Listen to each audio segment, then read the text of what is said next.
I'm a 26-year-old woman, and I have a fraternal twin sister named Natalie. We were raised just outside Seattle by our mom. People used to assume being twins meant we were close. We weren't. We were never anything alike. Natalie was the type to walk into a room and instantly pull every eye toward her. She had this charm that worked on teachers, neighbors, and even people she'd just met. I was the one who'd be off to the side, doodling in my sketchbook or sneaking off early from school dances. I liked quiet. She liked being adored.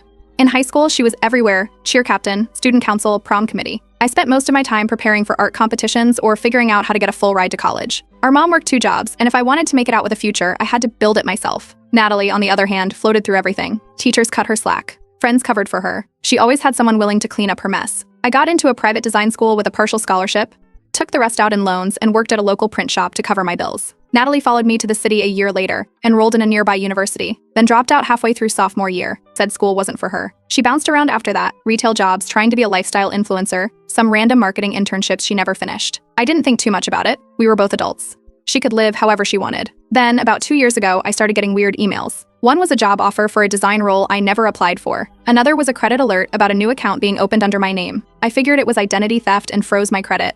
But that didn't explain the portfolio links I began seeing, websites with my work on them. Same color palettes, same branding, even the same mock-ups, just under a different name. Hers. The emails, the portfolio theft, the job history, it all connected. Natalie had taken my resume, copied my design projects, and built herself a fake freelance career. She even claimed to have gone to my design school. When I asked her about it, she didn't even try to lie, said she was desperate, said I already had a job and she didn't.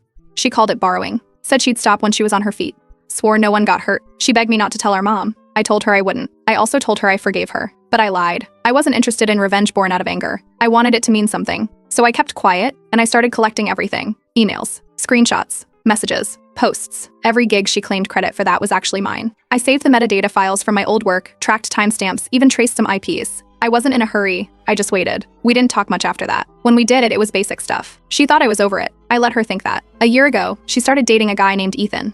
He was different from the guy she used to bring around. Stable, polite, driven. He had his own house and a real job in finance. From the outside, he looked like someone who had his life together. I didn't know him well, but I could tell he believed every word Natalie said. And Natalie had reinvented herself completely. She wasn't the flaky dropout anymore. Now she was a self-made branding expert, a woman who climbed the ladder through grit and talent. It was my story. She was just wearing it like a costume.